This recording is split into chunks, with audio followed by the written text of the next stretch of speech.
Hello guys, we're back where we left off on the sound of her love. Sounds of her love, I'm sorry about that. And pretty much we just took a screenshot for her phone number, contact number screenshot, so we can put it on the phone. She was happy about it, don't she? She does. So let's just get this video started. Okay, here we go. Her expression in the photo isn't a happy one, but she still looks pretty cute. I keep it. She don't like having. That's too bad you got one taken. Come on, you look good in it. Turning my phone screen to face her, I show her the photos. Still, she doesn't look particularly happy about it, but she's not angry. Yeah, it's on my phone. Of course I'm going to keep it. Oh, how cute. Her statements take me aback.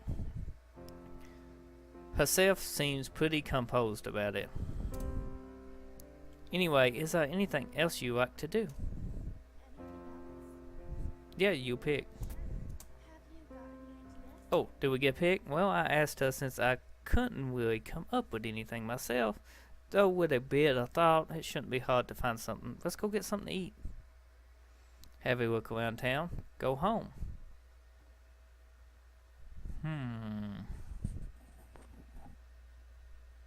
Can you think of something to do? Go home? Does she go with us, or do we just go home? Let's have a look around town. How about we have a look around town for a bit? I won't want to go home early. Kelly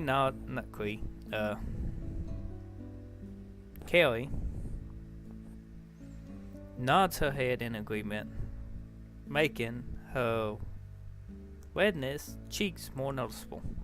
Oh, she don't want to go home either.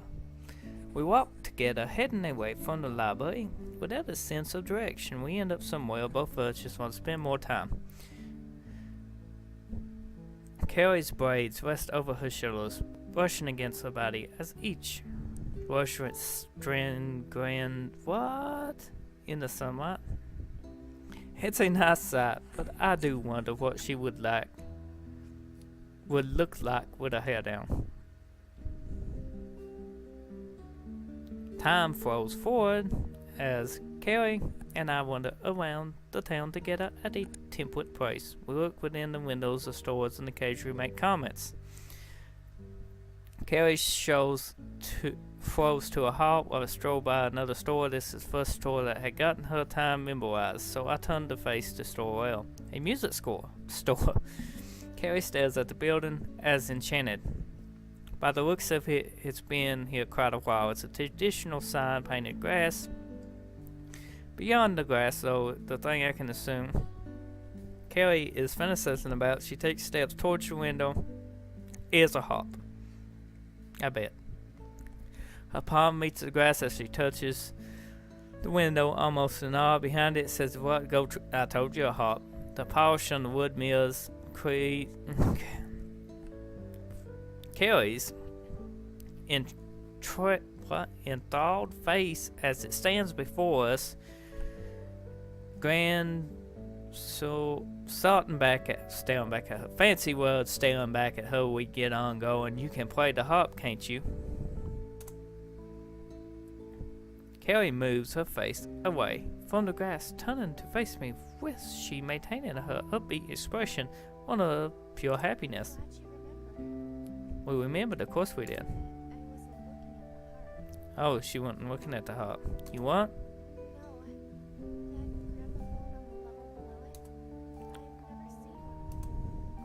I think she was enthralled by a piece of outdated technology when it's the best looking harp I ever seen sitting right before her. I'm not going to blame her for it though. Wow, grander. How rich is this girl? Sure, you need money to get into the school, but a harp like that's bound to cost thousands. Carrie and I turn around, with her seemingly satisfied with the amount of gramophone exposure she had. We stayed a glance at my watch, telling me it's getting pretty late. Despite wanting to stay, we carry for longer. I wouldn't want to worry my parents either. If my dad calls me, he might ask to speak to her if he can't tell she's Carrie's getting pretty late. Shall we head home? With that, the two of us walked together towards the station.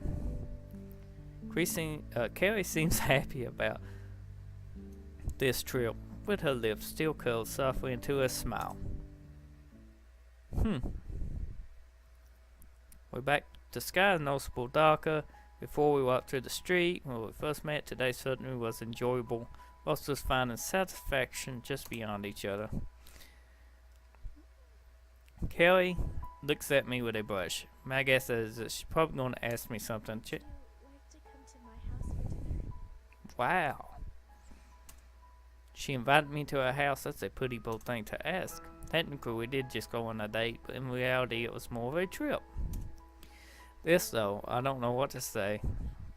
Kelly probably doesn't realize the forwardness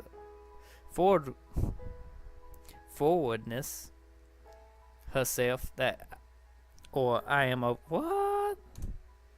I having dinner at her house really such an abstract concept for me. Maybe going with her on a trip has given me a few thoughts. Either way, I can just go over there without asking my parents first, pulling out my phone. Sure, let me get my pants. Carrie gives me a nod as I wait for someone to pick up the end of my house. My house isn't even that far from here, so I could just walk in and told them. Hello. On the spectrum, my sister answered the place that either my mother or father was mom or dad. They gone out to dinner. They never told me anything about it. Will you be fine on your own? I'll be out for a bit. Yeah, I get to play my music extra loud. Just don't disturb the neighbors, okay? Don't worry.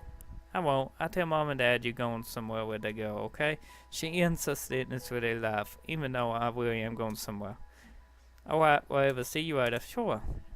She hangs up before I can leave me holding my phone next to my ear. The warmth of my pocket greets my hand as I turn into the face. Kelly, who is still observing me intently. Shall we go then? I'll lead the way. It's very odd.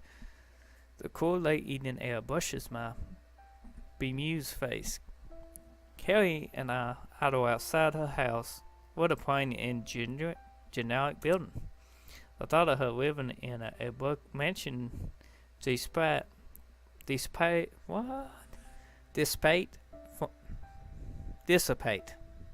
from my mind. The building, it doesn't sort of a nice house. I just expected that it would be fancier. Should we go inside? Yes, let's go. She composed in contrast with her poised shyness, so the bloom of red on her cheeks always suit her. Certainly. Her shoes meet the ground in unison, walking into a new experience. I've been to people's houses, just not any girls. Standing before the door, I thought flutters into my head whistles. Coming here, I'm bound to meet her family on her. Did she even tell them that she planned on inviting me over? If so, I would have done a lot more to make myself look more impressionable. Caressing the handle lightly, Carrie twists her key delicately and pulls it down. The warmth from inside soon meets us. Pit by door opens. We're here. Grace smiles. More many treats have been given today. Carrie, I can't get that name right in this video at all. She plays with her hair, eyes directed towards me, and anticipating no response. Now that we're under a brighter light, I can see her face much more clearly. I still can't get enough of it, despite being lost for words. You look pretty cute. And silence.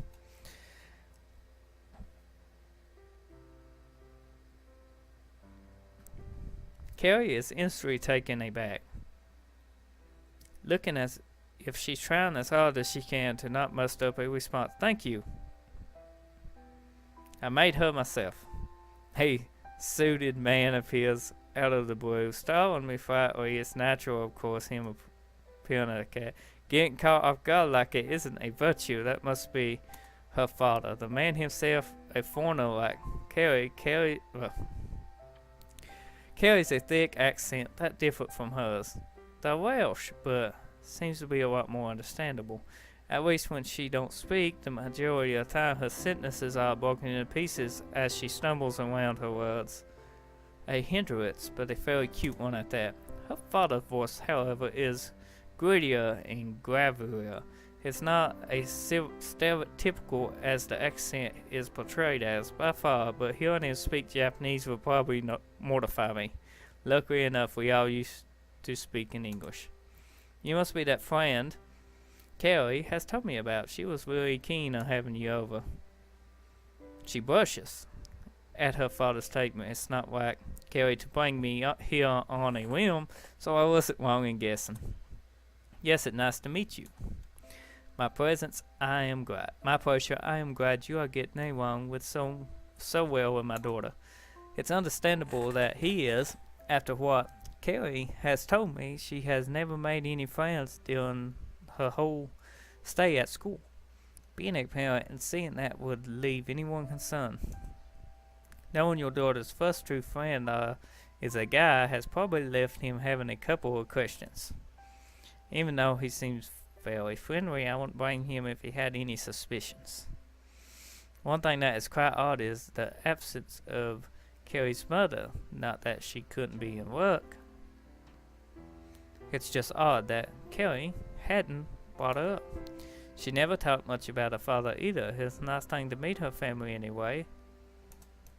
Her experience and those close to her, I guess her family is all she has when outside of school. At least until I came along. I still feel inclined about asking for her mother is. It's weird, but my mind can't help. Kriasev must have had an attractive mother to turn out the way she is, though. I wouldn't tell her that. Well, I can't help it. She's a really interesting person. And that's one, too. Queen wonders at my statement at the point anything I would say about her would make her blush. Not only because her timidness there's nothing negative to say either. I'm glad you think so. I'll go ahead and set the table. Make yourself feel at home. Though don't make it your home. I expect you to pay rent otherwise. That joke is lost on me, but I still draw a smile on my face to act polite, and Carrie herself seemed pretty amused by the joke, covering her mouth to seal her faint but girlish giggles. I guess dad's jokes are only effective when they are actually coming from your father. Mine acts like one big joke himself. Mr. Elwood leaves the pair of us standing by the doorway, giving me the moment to confer. In private, I want to ask about her mother, though. What I should is a questionable act. She would tell us when we're waiting. Hesitant catches me, reeling me in like a fish. Chris stands boomish, looking towards me as always. Her soft cheeks had lost the rosy color from moments ago, however she still timidly fuses with her hair. It's not that interested in her father's cooking. I didn't come here for that. I came here to spend more time with her. Yes, I think that's a good idea. So we go to the dinner table, folks. The dinner table. The dinner room is spacious. Wow, it is spacious. The walls plastered with Western decor, sports memorabilia, the table, mahogany, makes itself distinct. That's cool. It looks expensive, topped with various plates and cutlery. More than ready to present. We like to keep touch with our heritage. Outside, we try our best to adapt, though. Oh, that's pretty cool.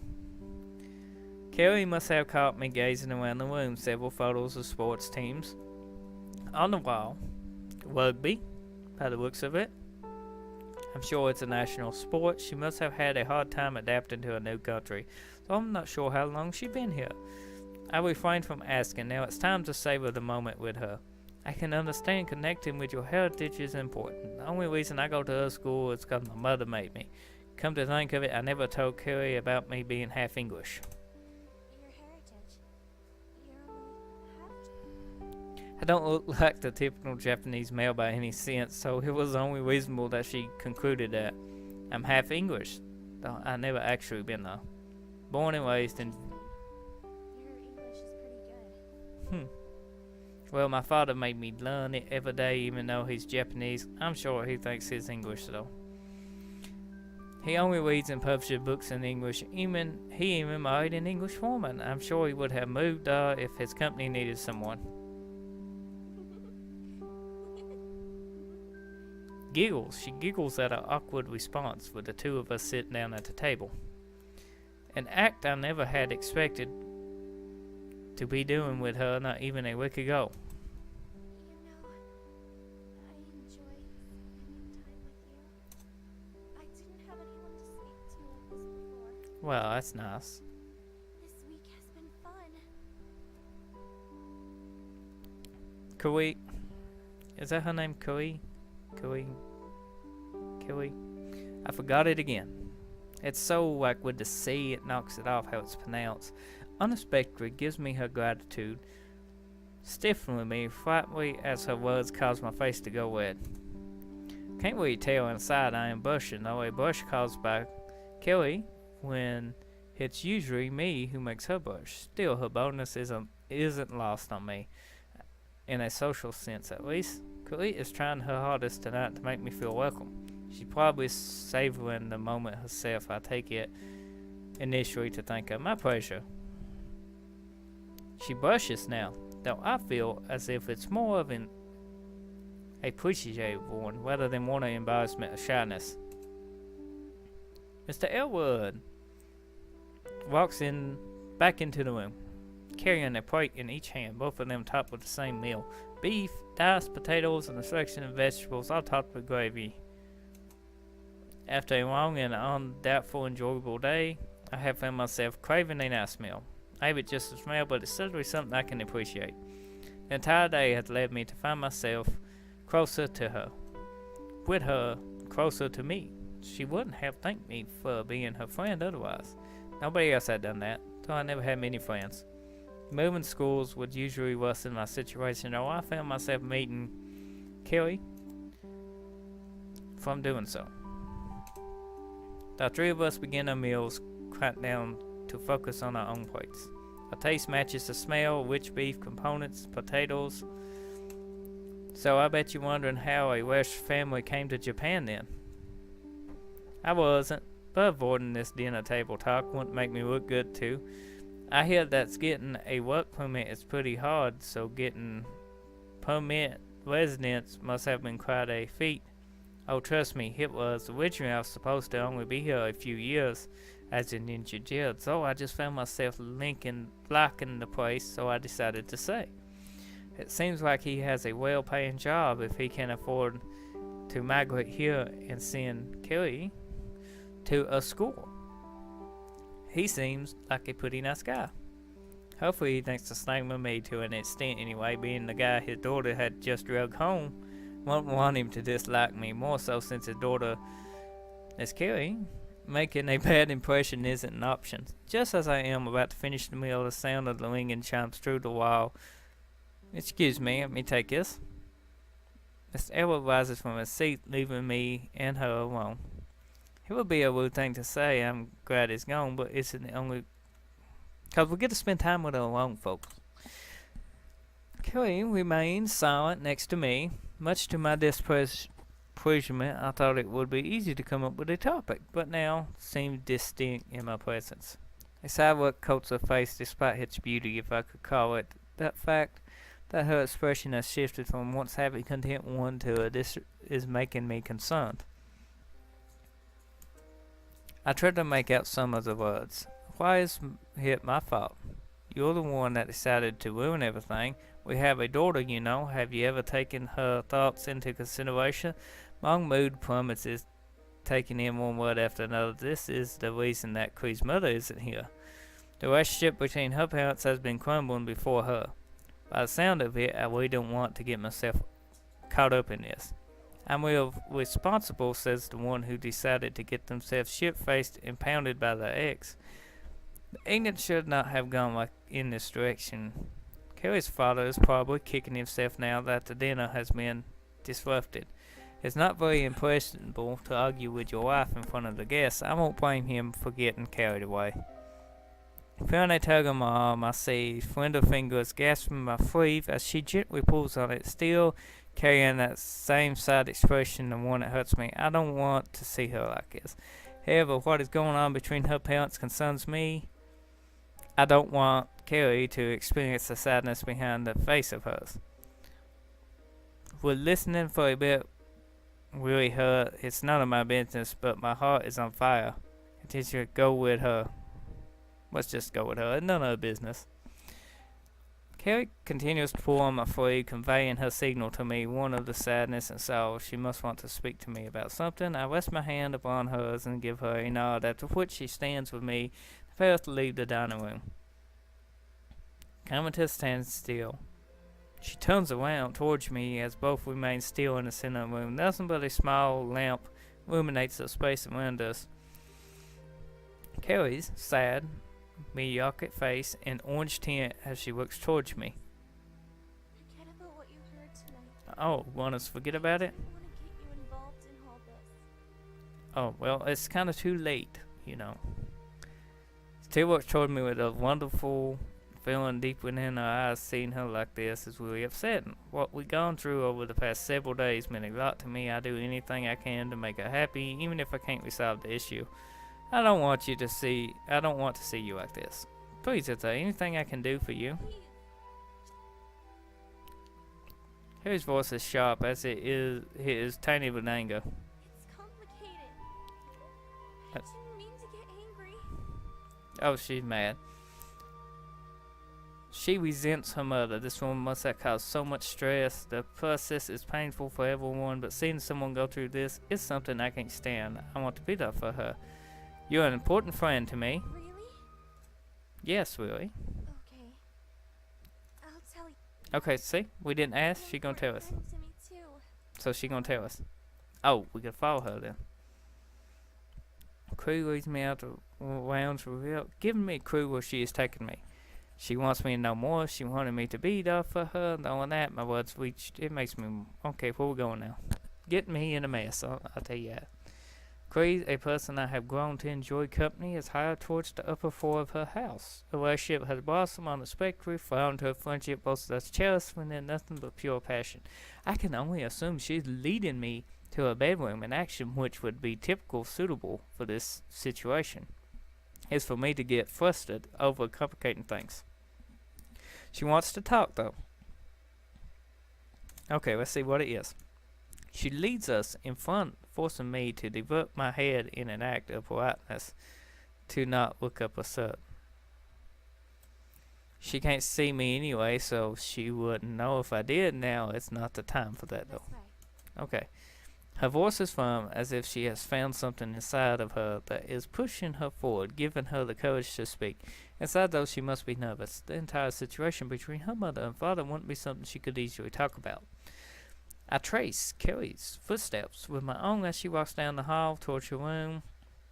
I can't imagine how long she must have waited for this moment to be able to tell someone outside the family circle what her life has been like.